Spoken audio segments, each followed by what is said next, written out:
bueno, por alguna razón u otra, digo, llega a pasar que a lo mejor te tienes alguna diferencia con alguno de tus socios, ¿no? O sea, ¿qué pasa si, no sé, ya no quiero trabajar con ese socio, ¿no? Si no me gusta cómo está dirigiendo la empresa, a lo mejor el socio que tiene mayoría. O sea, ¿cómo se pueden arreglar esos problemas? ¿O qué es lo que pasa en esos casos?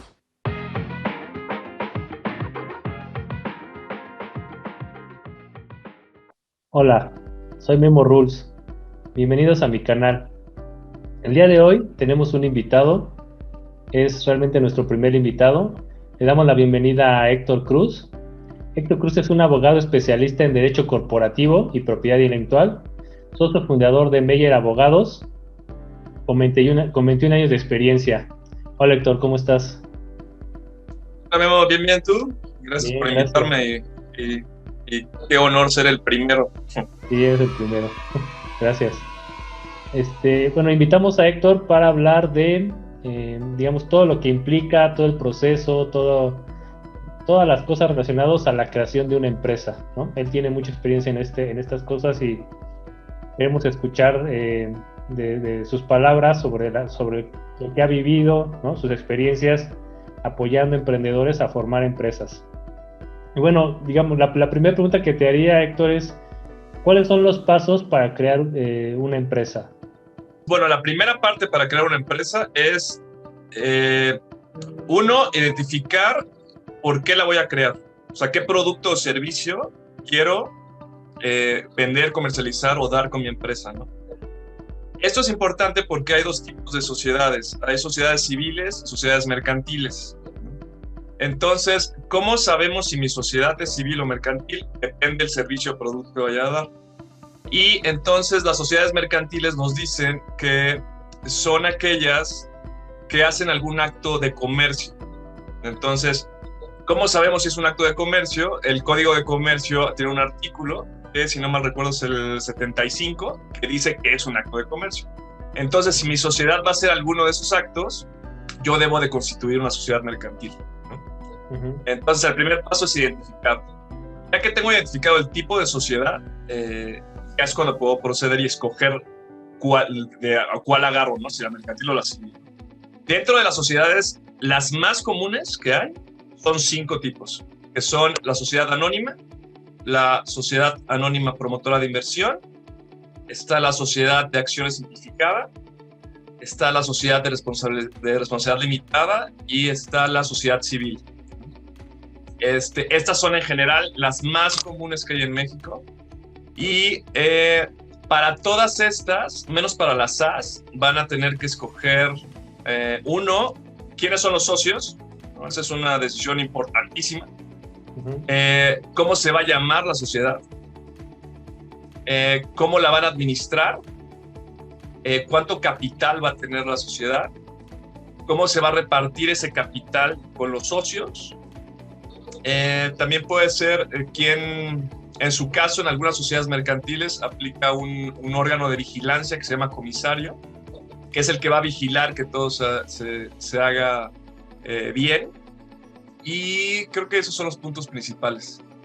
Okay, entonces digamos que el primer paso es analizar qué es lo que qué es lo que quiero hacer con la empresa, ¿no? Si quiero comercializar, creo que es bienes, ¿no? O sea, si realmente la parte de comercializar es que yo venda un producto, ¿no? Y la Sí, parte enfocada a servicios o las sociedades civiles se enfocan más a si quiero vender mi trabajo, ¿no? exactamente. En la teoría se identifican dos tipos de sociedades, las sociedades de capital y las sociedades de personas, ¿no? Entonces, la sociedad civil es una sociedad de personas y la sociedad mercantil, hay sociedades de capital, que son la sociedad anónima, por ejemplo, que lo que busca es buscar inversionistas, ¿no? Entonces, por ejemplo, mi proyecto, a lo mejor yo voy a crear un sistema, un software, y mi intención es que entren inversiones que le pongan capital a mi proyecto y que crezcan. No me interesa que esas personas trabajen en la empresa, me interesa nada más que aporten capital y yo les voy a pagar utilidades. Si es eso, vas por una SA y es una sociedad mercantil. Si en cambio es una sociedad, no sé, como en nuestro caso, Meyer Abogados es una sociedad civil, damos un servicio legal únicamente, entonces se considera una sociedad civil.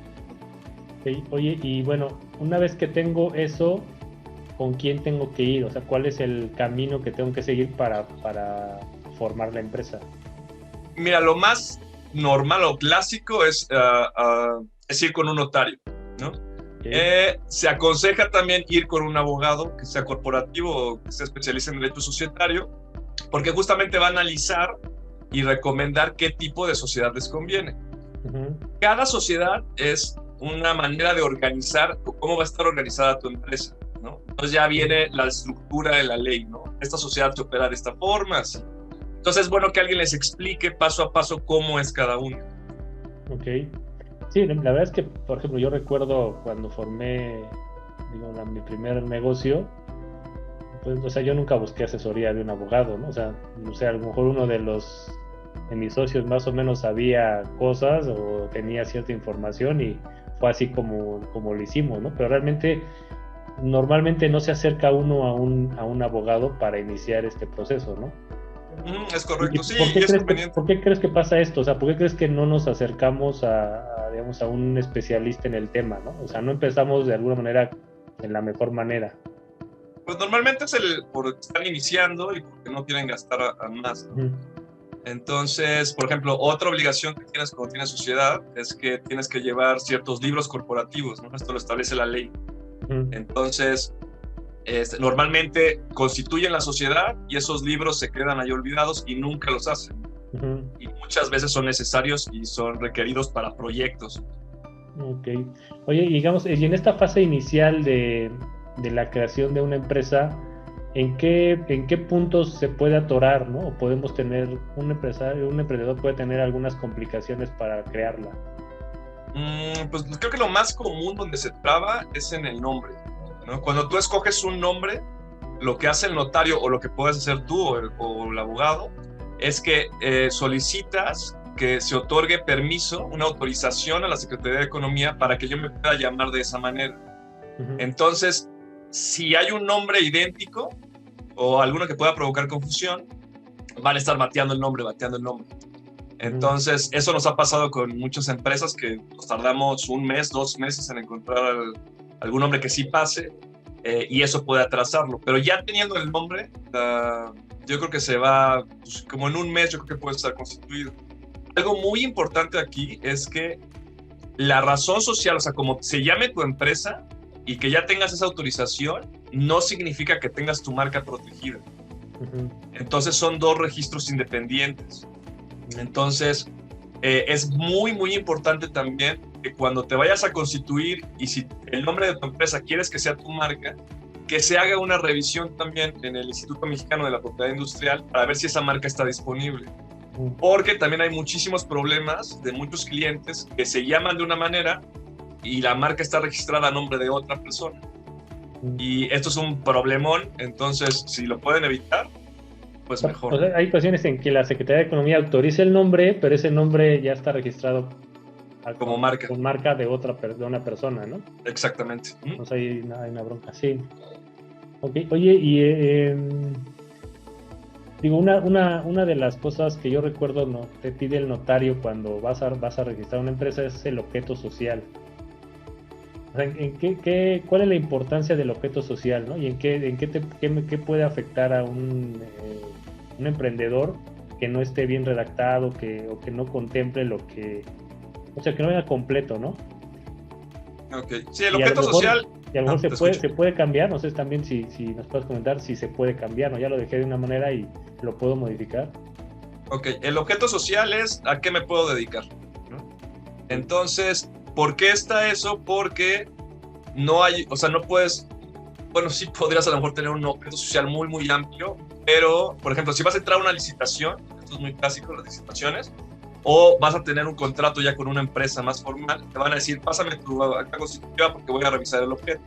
Si yo tengo un objeto social que dice, me dedicaré a la venta de zapatos, y de repente dices, no, es que te voy a desarrollar un software, van a decir, oye, no cuadra, o sea, lo que estás haciendo no cuadra. Entonces es importante que venga muy detallado qué es lo que va a hacer la sociedad. Se puede ampliar, se puede modificar, esto se puede reducir también, ¿no? ¿Cómo se hace esto? Con una asamblea. Y mientras estén de acuerdo los socios, se hace la asamblea, se firma y ya se puede hacer la modificación o la adecuación, ¿no? Ok. Oye, otra de las cosas que me parece importante comentar es, digamos, en una empresa hay varias figuras o roles, ¿no? Está, por ejemplo, hace rato lo mencionaste, el comisario, ¿no? Está el administrador único, el consejo de administración. O sea, no sé si nos podrías explicar o comentar qué hace o cuál es la función de cada uno de ellos, ¿no? Su responsabilidad, ¿no? ¿Por qué es importante que yo me fije a quién voy a poner en esas posiciones? Ok, toda sociedad tiene que administrarse. Entonces, todos tienen un administrador y en algunos casos se puede establecer un consejo de administración. ¿Estos qué hacen? Pues como dice la palabra, van a administrar, ¿no? Entonces ellos tienen todos los poderes, entonces ellos representan a la sociedad. Entonces pueden ellos firmar contratos, pueden abrir cuentas bancarias, pueden representar a la sociedad en litigios, pueden vender cosas de la sociedad, ¿no? Si hay un terreno o una casa en nombre de la sociedad, la podrían vender. El administrador es el que carga, o el consejo de administración es el que carga con toda la responsabilidad, ¿no? Si ellos hacen una administración mal, los pueden demandar y ellos pues, serían los responsables de esto. Uh-huh.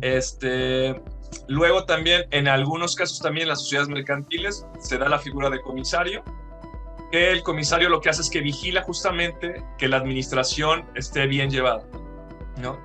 Ahora, recuerda que anualmente se tiene que llevar una asamblea, que es una asamblea anual ordinaria. En esa asamblea, el consejo de administración, la administración, le presenta los estados financieros, los estados de resultados a los socios.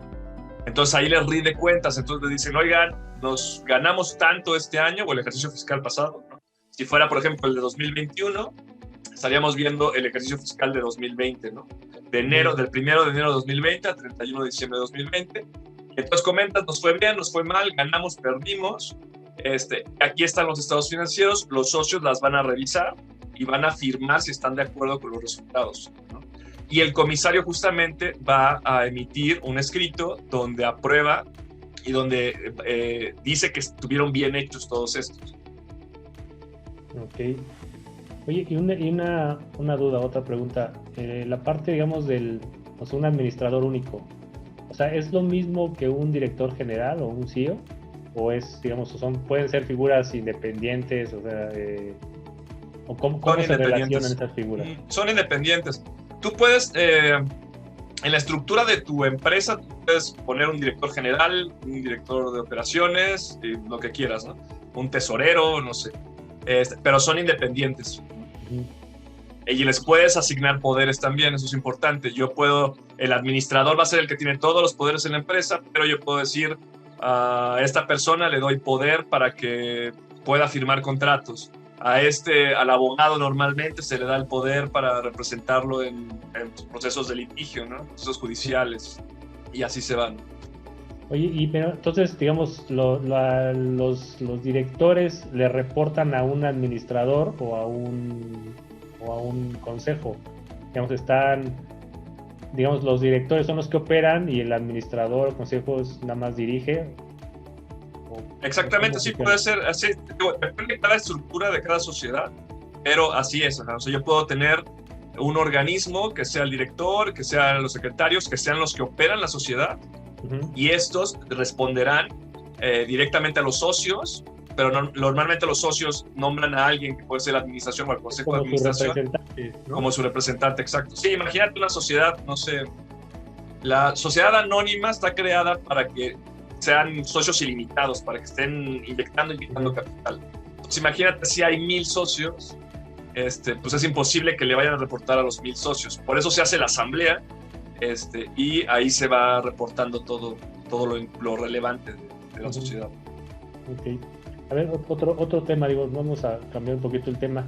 O sea, vamos a pensar que ya elegí mis socios, formé mi empresa, ¿no? Hice una SA y, bueno, por alguna razón u otra lo llega a pasar que a lo mejor tienes alguna diferencia o con alguno de tus socios, ¿no? O sea, ¿qué pasa si, no sé, ya no quiero trabajar con ese socio, ¿no? Si no me gusta cómo está dirigiendo la empresa, a lo mejor el socio que tiene mayoría.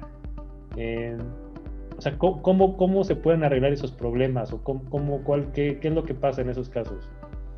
Pues mira, o sea, ahorita lo que mencionaste son varios supuestos, ¿no? Pero vamos a poner el más clásico, porque los clientes nos han buscado más seguido de eso, es que haya dos socios y esos dos socios tengan el 50 y el 50 de las acciones. Entonces, si llegan a opinar algo, a tomar una decisión, uno dice sí, otro dice que no, ya se trabó la sociedad. Sí. Entonces, pues siempre el consejo es tratar de conciliar, ¿no? Llegar a un acercamiento, oye, no está funcionando esto, si no está trabajando los dos por lo que quieren, la empresa no va a crecer. Entonces, si hay un poquito de sentido común en los socios, pues alguno se retira o vende sus acciones a otra persona, algo se tiene que hacer, ¿no? Esa es la forma como que más civilizada, porque aparte acuérdate que es un matrimonio esto, ¿no? Entonces pueden acabar de amigos o pueden acabar el super chongo. Entonces, la otra también, por ejemplo, otro caso que nos pasó era de una empresa que tenía 3 socios y uno de los socios se desapareció, no sabían dónde estaba, le valía, no hacía nada y ya. Entonces, en esos casos, por ejemplo, se puede excluir a un socio. ¿Por qué se puede excluir un socio? Porque haga cosas que vayan en contra de lo que busca la sociedad, ¿no? O que ataque a la sociedad. Entonces, excluirlo se puede decir que es como expulsarlo. O sea, las acciones no las puedes rematar o quedarte tú con el dinero de las acciones, se quedan ahí. Pero bueno, ahí también hay un riesgo de que el socio que es excluido pueda demandar la nulidad de esa asamblea. Pero bueno, esa es la forma, ¿no? Una manera también que es recomendable, que no es muy común aquí en México, es firmar antes de crear la sociedad un convenio de socios. Justamente en el convenio de socios se puede establecer eso. O sea, dices, oye, bueno, ¿qué va a pasar si nos peleamos? ¿Qué va a pasar si yo ya no quiero ser parte de la sociedad, ¿no? O sea, no me puedes obligar a ser parte de la sociedad que yo no quiero estar. Entonces, en ese convenio se puede establecer todos estos lineamientos y en el caso de presentarse el problema, pues ya tienen un documento para decir, así lo vamos a resolver. Es muy conveniente, te digo, y no se acostumbra. Digo, nunca había escuchado ese esquema. Oye, y por ejemplo, vamos a pensar que ya existe una sociedad, ¿no? Ya está formada, tiene X cantidad de socios, y a lo mejor uno de ellos quiere salirse, quiere vender sus acciones y te las ofrece, ¿no? O sea, se la ofrecen a un tercero. Tú como tercero, ¿qué es lo que tendrías que evaluar o analizar para decidir si entras o no entras a esa sociedad? ¿O qué es lo que tendrás que revisar? Ok, lo primero es, o sea, la sociedad tiene que tener los libros corporativos que les dije, ¿no? Vamos a poner otra vez el ejemplo de una SA. La SA debe tener un libro de asambleas, ¿no? Entonces, en ese libro de asambleas deben aparecer cada asamblea de cada año, donde se aprueban los estados financieros del ejercicio fiscal pasado. Ahí aunado les tienen que dar justamente cómo va la sociedad, los estados financieros, los estados de resultados. O sea, tienen que hacer como una auditoría contable para ver si es negocio para ustedes, ¿no? Si es negocio invertir ahí. Tienen que enseñarle el libro de registro de socios y accionistas, que ahí vienen justamente quiénes son los socios, cuántas acciones tienen. Y hay otro libro que se llama de variaciones de capital, que es cuando hay sociedades de capital variable también, que lo manejan. Y creo que ya con eso sería suficiente para revisar si están a la orden del día y si es un buen negocio. Ok.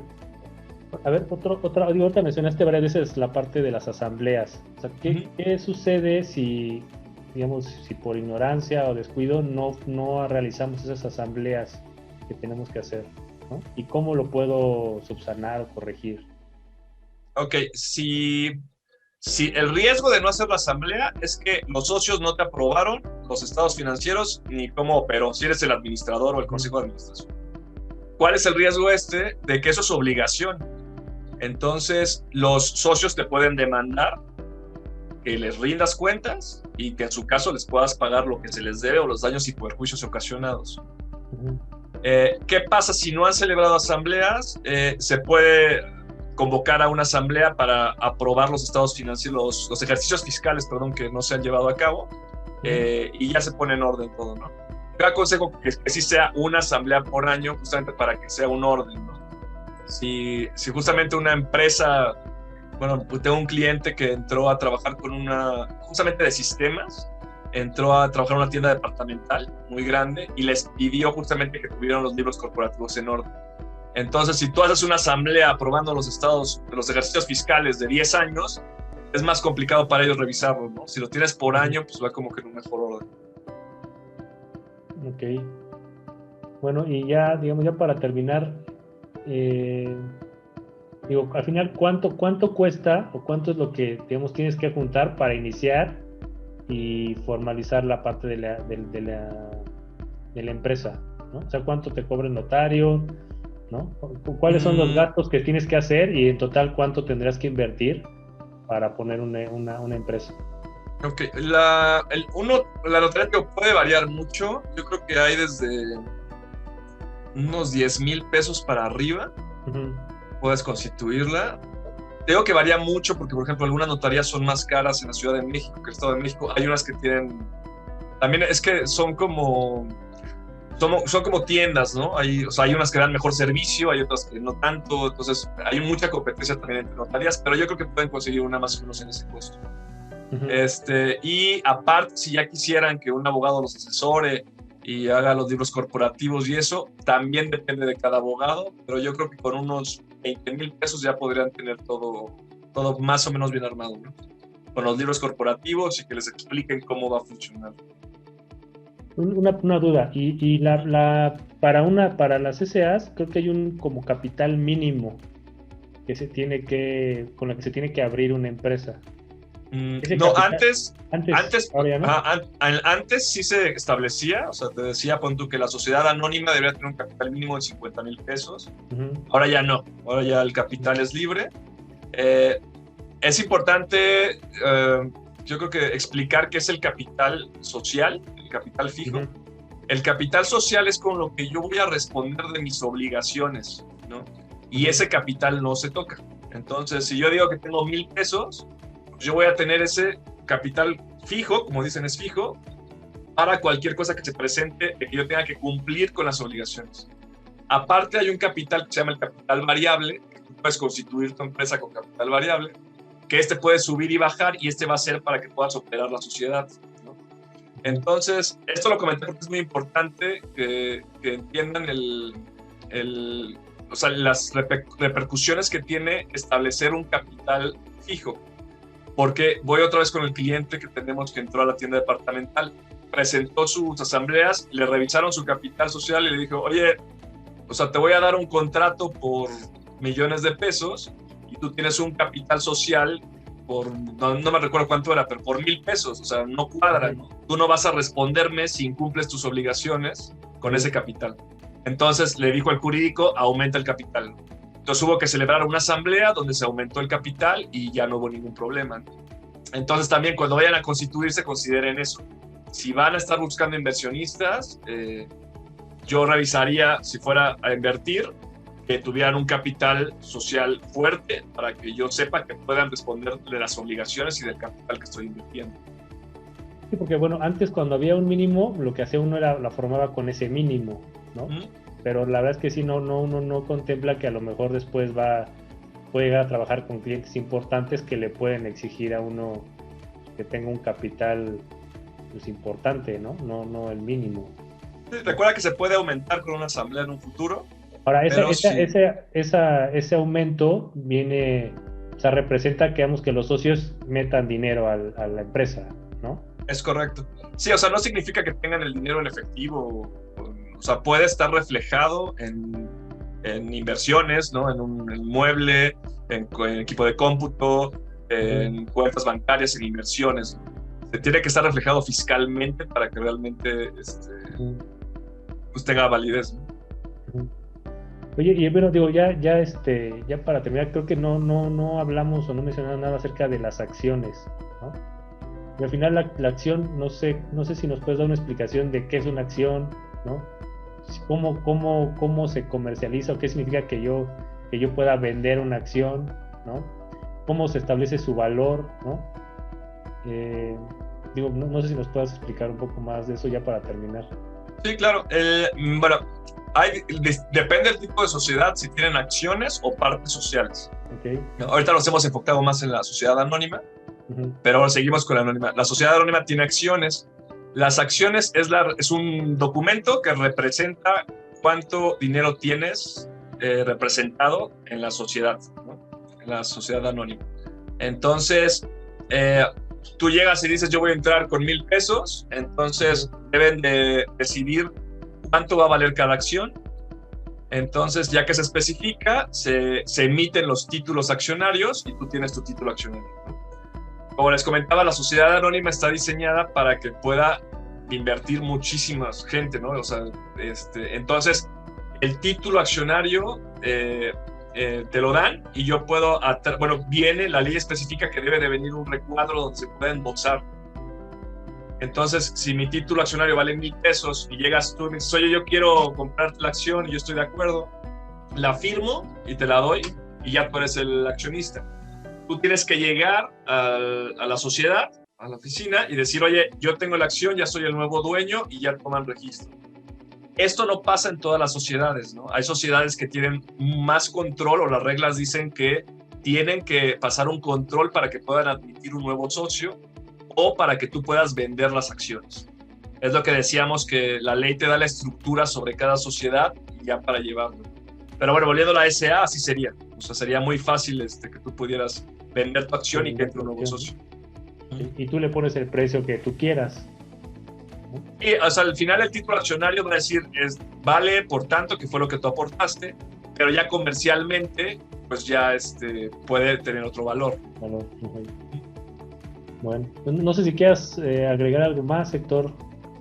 Pues para concluir, pues nada más que si van a iniciar, pues piensen muy bien con quién van a asociarse. Sí, es correcto. Eso es importantísimo. Eso yo creo que puede ahorrarles 80% de problemas y de separaciones. Insisto, es como si te fueras a casar, ¿no? La piensas tanto para casarte, igual piénsalo mucho para que no vas a tener tus socios. Y consideren que la sociedad va a rendir cuentas, ¿no? Si eres una persona que no quieres rendir cuentas, que tú solito manejas todo y eso, a lo mejor no te conviene constituirte como sociedad. Acuérdense que una sociedad lo que busca es brindar estructura y hacer crecimiento, pero a través de socios. Y estos socios necesitan saber y tener conocimiento de la administración y de cómo va funcionando la empresa. Sí, de qué se está haciendo con su dinero, ¿no? Exactamente. Y que se está manejando bien. Bueno, pues muchas gracias, Héctor. Digo, no sé si nos quieras dejar tus datos, sí, claro. Si alguien está interesado o tiene algunas dudas, ¿dónde te puede encontrar? Sí, les dejo mi página de internet, que es esta. Bueno, ahí está el QR, que es meyerabogados.com. Y ahí viene mi correo también en la página. Entonces, cualquier asesoría, con mucho gusto los podemos apoyar y pues tratar de darles un poquito más de idea en este mundo, ¿no? Ahorita nos enfocamos mucho, son muchas sociedades, ¿no? Entonces es complicado especificar cada una de ellas, pero sí, con mucho gusto que me contacten y les damos la asesoría. Bien, pues gracias, Héctor. ¿De qué, Guillermo? Que estés muy bien. Nos vemos.